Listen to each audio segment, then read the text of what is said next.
얼마 전에 황당하며 쇼킹한 책을 읽었다. 여러분은 집이 자산과 부채 중 어느 쪽이라고 생각하시나요? 로버트 기요사키의 부자 아빠, 가난 아빠에 나오는 질문이다. 너도 나도 집 없어서 고통받고 있는 우리들에게 너무나 당연한 질문에 당황스럽기까지 했다. 20여 년 전 로버트는 이 원고를 출판사에 보냈다 번번이 거절당했다. 그런 책이 베스트셀러를 넘어 밀리언셀러가 된 것이다. 미국은 세 차례의 부동산 붕괴가 있었다.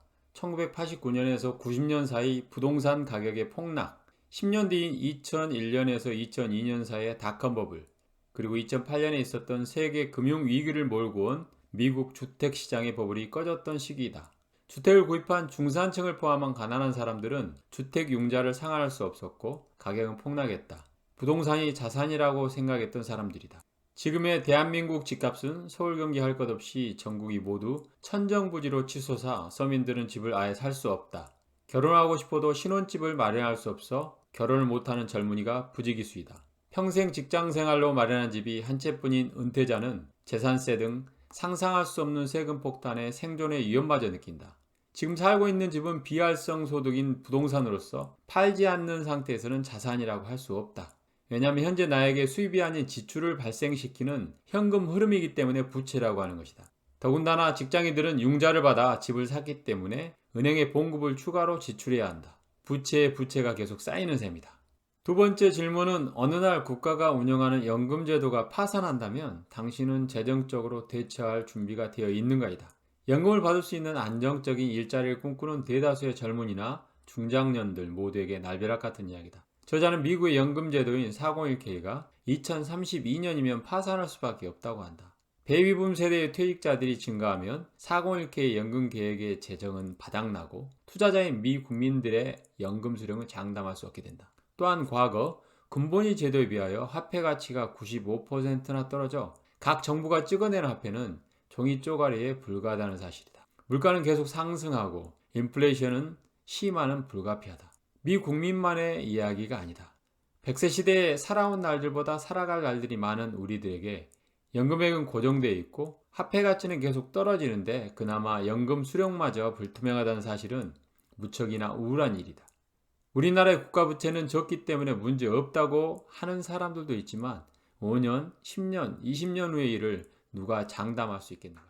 세 번째 화두는 당신이 부자가 되지 못하는 이유는 당신이 쇠양지 레이스를 하고 있기 때문이라는 것이다. 보통 젊은 사람들은 학교에서 직업을 얻기 위해 어떠한 기술을 배워 사회에 나온다. 그러면 회사에 고용이 되어 급여를 받게 되는데 여기서 세금 떼고 생활비 떼고 공과금 떼고 기타 대출 이자 등등을 내고 나면 수중에 떨어지는 것은 얼마 되지 않는다. 이 사람은 생활을 해야 하기 때문에 회사를 그만두지 못하고 급여가 올라가기만을 간절히 바란다. 그렇게 승진하고 급여가 오르면 여유로워질 것 같지만 실상은 그렇지 않다. 결혼도 해야 하고 집도 사야 하고 아이도 낳아야 하므로 급여가 올라간 만큼 지출 또한 증가하게 되는 것이다. 그러면 또 생활 유지를 위해 회사를 그만두지 못하고 계속 다니게 된다.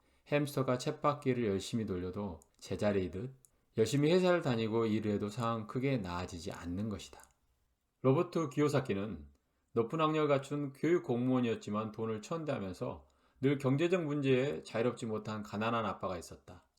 하지만 동네 친구 마이크의 아버지는 중학교밖에 나오지 못했지만 여러 사업과 투자로 하와이에서 큰 부를 일군 부자 아빠였다.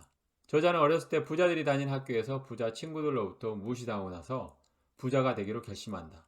어떤 날은 부자 아빠의 제안으로 보수는 전혀 받지 않고 가게에서 공짜 아르바이트를 했다. 그는 가게에 빚지었다 쓸모가 없어진 만화책을 모아 폐지로 버리는 것을 보고 사업 구상을 했다. 자기 집 빈 지하창고에 만화 도서관을 차리고 평소 책 읽기를 좋아하는 여동생에게 수익의 일부를 주고 대출 업무를 담당시키면서 동네 아이들로부터 돈을 받게 했다. 하지만 조그만 화재 사고가 나면서 부모에게 혼이 나고 사업을 그만둔다. 성인이 되어서도 부자 아빠의 영향 아래 각종 조언과 교육을 받으면서 결국 지금의 억만장자라는 꿈을 이룬 것이다. 그는 말한다. 돈을 위해서 일하지 말고 돈이 나를 위해서 일하게 하라. 다음은 그가 제시하는 부자가 되는 법칙이다. 첫 번째는 정신의 힘이다. 부자가 되고 싶다면 원하는 것과 원하지 않는 것이 무엇인지 적어라.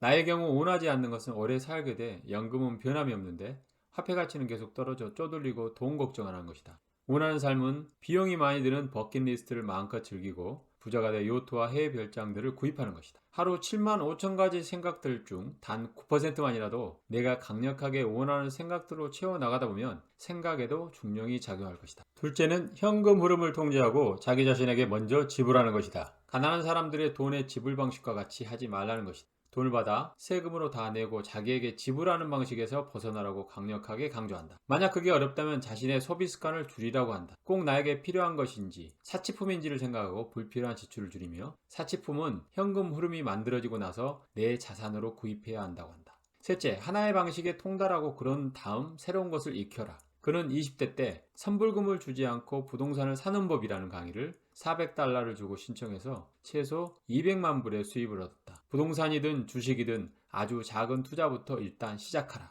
넷째, 당신의 영웅을 선택하라. 도널드 트럼프가 미국 언론에서는 최악의 대통령이라고 하지만 로버트 기요사키에게 그는 부동산 투자에서만큼은 영웅이다. 다섯째, 좋은 지출과 나쁜 지출, 좋은 투자와 나쁜 투자를 구별할 줄 알아라. 중요한 투자를 할 때 세금 컨설턴트나 부동산 중개인에게 하는 약간의 지출은 결국 나에게 장기적으로 손해가 되지 않는 더 중요한 정보를 제공해주게 된다. 여섯째, 먼저 주라 그러면 받으리라. 돈, 미소, 사랑, 우정, 판매 등 내가 필요하다고 느껴지면 당신이 원하는 것을 주라. 그러면 되로 받을 것이다. 판매를 해야 할 때면 판매를 할 수 있도록 먼저 도와주고 인맥을 원하면 다른 사람이 인맥을 넓히도록 도와야 한다.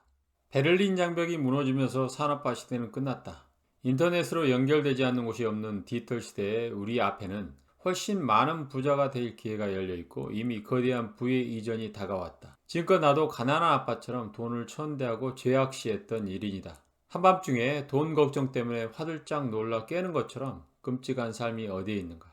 오늘은 내게 돈 공부를 시작하는 데이원 첫날이다. 책이나크였습니다. 구독과 좋아요는 사랑입니다. 감사합니다.